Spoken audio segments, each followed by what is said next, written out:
నమస్తే. నేను మీ Gopi. Welcome back to our channel. ఈరోజు మనతో వచ్చేసరికి టీఆర్ఎస్ లీడర్ చిట్టిబాబు గారు ఉన్నారు. సార్ నమస్తే సార్. నమస్తే. సార్ మనం చూస్తున్నాము ఇప్పుడు తెలంగాణలో కూడా పార్లమెంట్ ఎలక్షన్స్ అయితే దగ్గరలో వస్తున్నాయి. ఇక్కడ కూడా ప్రచారం అయితే ముమ్మరంగా జరుగుతుంది. హైదరాబాద్ పార్లమెంట్ సెగ్మెంట్ అనేది ఒక హాట్ టాపిక్ అని చెప్పుకోవచ్చు. సో అదే నేను ఓల్డ్ సిటీలో దాదాపు ఒక 70 కోట్ల రూపాయలు డబ్బు నగదు పట్టుబడిందని కొన్ని వార్తలు అయితే వస్తున్నాయి. ఆ డబ్బు ఎవరిది? ఏ పార్టీకి సంబంధించిన డబ్బు అంటారు? అది ఇప్పుడు ఆ అమ్మాయి మాధవీలత బీజేపీలో ఆ అమ్మాయికి సీట్ ఇవ్వటమే ఆ అమ్మాయి దగ్గర డబ్బుందనే. ఆ అమ్మాయి పార్టీలో ముందు లేదు.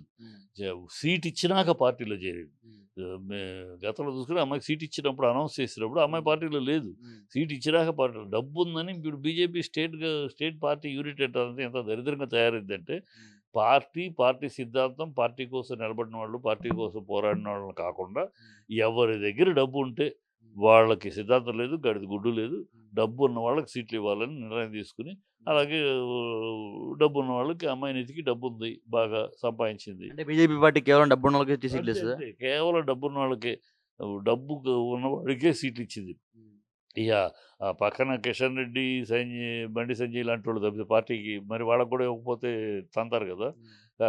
అరవింద్ ఇలాంటి వాళ్ళకి తప్పితే మిగతాదంతా డబ్బున్న వాళ్ళని ఎతికి డబ్బులు ఇచ్చింది. వాళ్ళకి బయట మిగతా క్యాండిడేట్స్‌లో 17 మందిలో వీళ్ళు నలుగురు, ఐదుగురు తప్పితే మిగతాదంతా డబ్బున్న వాళ్ళే. ఎవరు డబ్బుంటే సిస్టమ్ అంటే ఎంపీ సీట్ కావాలంటే 2 ఎకరాలు. 2 ఎకరాలు ఇస్తే ఎంపీ సీట్. 2 ఎకరాలంటే సుమారు ఎంత కాస్ట్ ఉంటదంటారు? అది క క ఎంతైనా ఉండొచ్చు. ఏముంది 10,00,00,000 ఉండొచ్చు. ప ప 20,00,00,000 ఉండొచ్చు. ఎకరా 10,00,00,000 ఉండొచ్చు. ఏరియాని బట్టి. 2 ఎకరాలు మంచి ప్రామినెంట్ ఏరియాలో 2 ఎకరాలు. లేదు దాని మించి దాని డబ్బులు. ఇది బేరం అక్కడ బీజేపీ స్టేట్ యూనిట్‌లో. ఇంకా ఉంది బీజేపీ దౌర్భాగ్యం అంటే ఇప్పుడు మోడీ గారొచ్చారు. అమిత్ షా వచ్చారు. వాళ్ళ ప్రచార రథంలో ఎక్కితే 2,00,000 ఇస్తే ఆ ప్రచార రథంలో ఎక్కచ్చు. ఇప్పుడు నువ్వున్నావు. నువ్వు మోడీ గారు వస్తారు ప్రచార రథంలో ఎక్కాలనుకో. ప్రెస్ కాకుండా మామూలుగా ఎక్కి అందరు నుంచొని ఫోటోలు తీయించుకోవాలనుకో.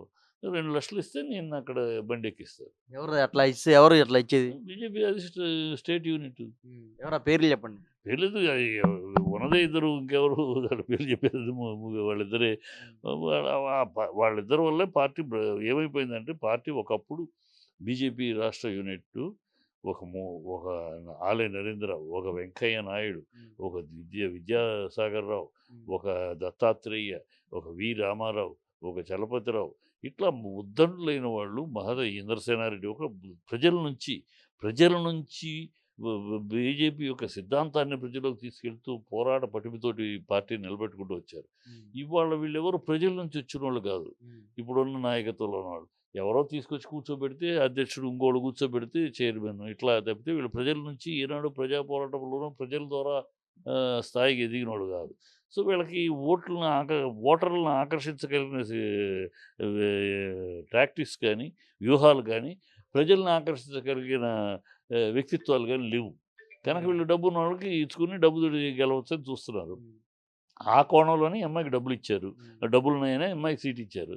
సో, ఆ డబ్బు సాక్ష్యాధారాలు అయితే అంటున్నారే గానీ, ఫోటోలు గీటోలు లేవు గానీ, బట్ 100% ఆ అమ్మాయి డబ్బు ఉండొచ్చు. ఎందుకంటే డబ్బున్నది ఆ అమ్మాయి.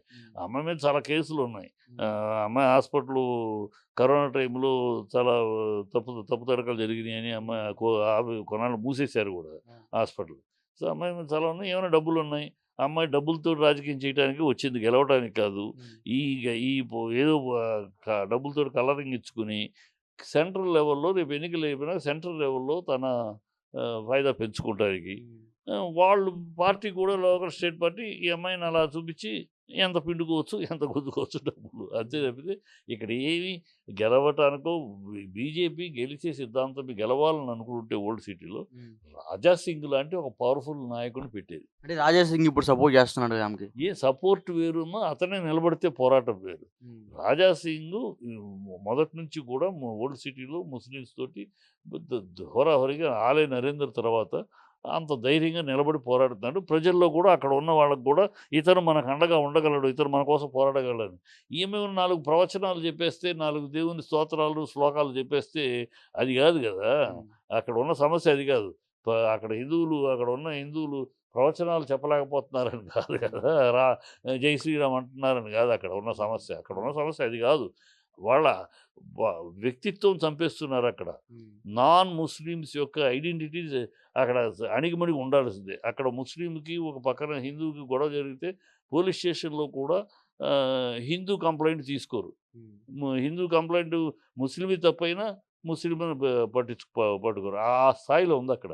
అంటే అక్కడ ఆహ్, ఓవైసీ యొక్క ఆధిపత్యం అంత స్ట్రాంగ్‌గా ఉంది. దాన్ని ఛేదించాలి, దాన్ని బ్రేక్ చేయాలంటే ఒక పవర్‌ఫుల్ ఎందుకు పెట్టలా వీళ్ళు పవర్‌ఫుల్‌గా? వీళ్ళకది ఛేదించటం ఇష్టం లేదు. అది ఉండాలి. ఆ సమస్య అలా ఉండాలి. ఆ సమస్య అలా ఉంటే ఆ పేరు చెప్పుకొని కాలం గడిపేయొచ్చు. Old city Muslims, old city Muslims అని చెప్పి కాలం గడపొచ్చు. అంతే తప్పితే అది పూర్తిగా సమస్య పోయిందనుకో, మళ్ళీ వీళ్ళకి వేరే ఆయుధం ఉండదు. అది వీళ్ళకున్న ఆయుధం అదే గదా! అది చెయ్యాలంటే ఆ సమస్య అలాగే ఉండాలి. అందుకని వీళ్ళకి చిత్తశుద్ధి లేదు. వీళ్ళు నిజంగా ఓల్డ్ సిటీలో ఉన్న దీన్ని అరికట్టాలి, అణచాలి, మెడలు వంచాలి అనే చిత్తశుద్ధి లేదు. ఉంటే పవర్‌ఫుల్ నాయకుడిని పెడతారు.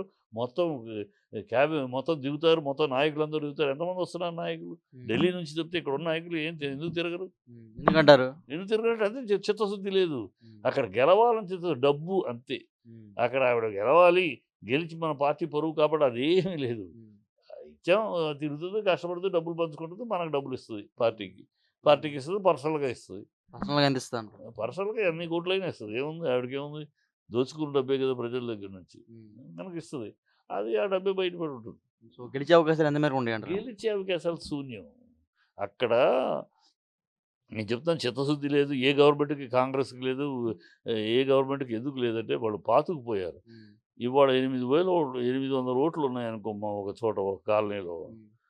రేపు ఎన్నికల టయానికి ఓటింగ్ టయానికి ఆ 8,000 ఓట్లు అవుతాయి. అక్కడ ఆ! దొంగ ఓట్లు వచ్చేస్తాయి. ఎక్కడెక్కడి నుంచి బీహార్ నుంచి ఇంకోటి నుంచి వాళ్ళకందరికి ఉంటాయి. ఎలక్షన్ టయానికి వస్తారు ఆళ్ళంతే. ఎలక్షన్ ఒక రోజు ముందు వస్తారు. వాళ్ళకి ఓటర్ ఐడీ ఉంటాయి. అన్నీ ఉంటాయి. ఏం పీకలేము. అది ఛేదించాలి. అది ఛేదించటం ఛేదించాలంటే గవర్నమెంటు సెంట్రల్ గవర్నమెంట్ గట్టి యాక్షన్ తీసుకోవాలి. ఇంకా సెంట్రల్ గవర్నమెంట్‌కి బీజేపీకి ఉన్నదంటే ఆ సమస్య ఉండాలి. సమస్య ముస్లింలు తోటి ఉండే సమసిపోకూడదు.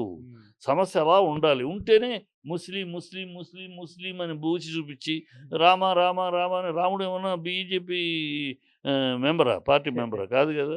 ఇది చూపించి డ్రామాలు చేస్తా ఉంటారు. అది అందువల్ల అమ్మాయి గెలిచే అవకాశం శూన్యం. ఒకళ్ళనొకళ్ళు ఊసుకున్నారు, తిట్టుకున్నారు, ఛీ అన్నారు, ఉమ్మూసుకుంటారు తప్పితే అంత దూరం వెళ్ళిపోయారు. అంత దూరం ఒకళ్ళనొకళ్ళు తిట్టుకుని మళ్ళీ మొహం పెట్టుకుని ఏ అవసరం కోసమని చేతులు కలిపారు. రాష్ట్రాభివృద్ధి కోసం అంటాడు చంద్రబాబు సిగ్గు, సెర లేకుండా. రాష్ట్రాభివృద్ధి కోసం అయితే నువ్వు చంద్రబాబు మోడీతోటి వైజాగ్ స్టీల్ ప్లాంట్ అమ్మట్లేదని హామీ తీసుకున్నావా? ఆహ్, ఈ వై railway zone Vizag railway zone హామీ తీసుకున్నావా? కడప స్టీల్ ప్లాంట్ హామీ తీసుకున్నావా? లేతే విభజన చట్టంలోని అంశాల మీద హామీ తీసుకున్నావా?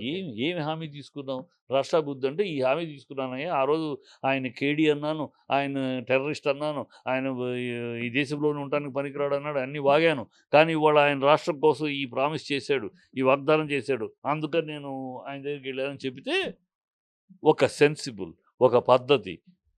ఏమీ లేదు జరుగుతుందని ఈ డ్రామాలొద్దు. అనుకున్నాను, ఆయన చేస్తాడనుకుని రేపు పొద్దున్నే మాట్లాడటానికి. రేపు పొద్దున్న ఏమి చేయలేకపోతే ఆ రోజు అనుకుని వాళ్ళతోటి చేతులు కలిపాను వాళ్ళేమి చేయట్లేదని. అందుకనే మొన్న మేనిఫెస్టోకి బీజేపీ దూరంగా ఉంది. నాయనా నీ దౌర్భాగ్యపు ఆలోచనతోటి ఏదో పవన్ కళ్యాణ్ అది ఈ అమ్మాయి పునరుద్ధేశ్వరి తప్పుదారి పట్టించింది మమ్మల్ని. ఏదో ఇక్కడ కార్యకర్తలు కూడా హ్యాపీగా ఉన్నారని అన్ని పచ్చి అబద్ధాలు తేలిపోయినాయి. కార్యకర్తలు బీజేపీ కార్యకర్త ఎవడు కూడా తెలుగుదేశానికి ఓటేయడానికి సిద్ధంగా లేడు. అలాంటి పార్టీని ఈ అమ్మాయి తప్పుదారి పట్టించింది. కనుక ఇంతటితో చాలు నీతోటి ఉన్నాం అంతే తప్పితే నీ దుర్మార్గాలు మాకు అంటగట్టద్దు. మాకు ఈ దీనికి సంబంధం లేదు. అందుకని మేనిఫెస్టోని పుచ్చుకోవటానికి కూడా సిద్ధార్థ ఆయన తరపున బీజేపీ తరపున వేదిక వచ్చిన ఆయన పురంధేశ్వరాలు ఆయన వచ్చాడు పుట్టుకోవడానికి కూడా అలర్జీ ఫీల్ అయ్యాడు. వద్దు తోసేయమన్నారు. అది వీళ్ళ పరిస్థితి. ఈ దౌర్భాగ్యపు రాజకీయం చేస్తున్నారు. అది ఈ జూన్ 4 తర్వాత ఆంధ్ర రాష్ట్రానికి పట్టబోయే ఒక మంచి సుదినం. సో ఎందుకంటే ఈ చంద్రబాబు లాంటి దుష్ట రాజకీయ నాయకుడు రాష్ట్రానికి దూరం అవుతాడు.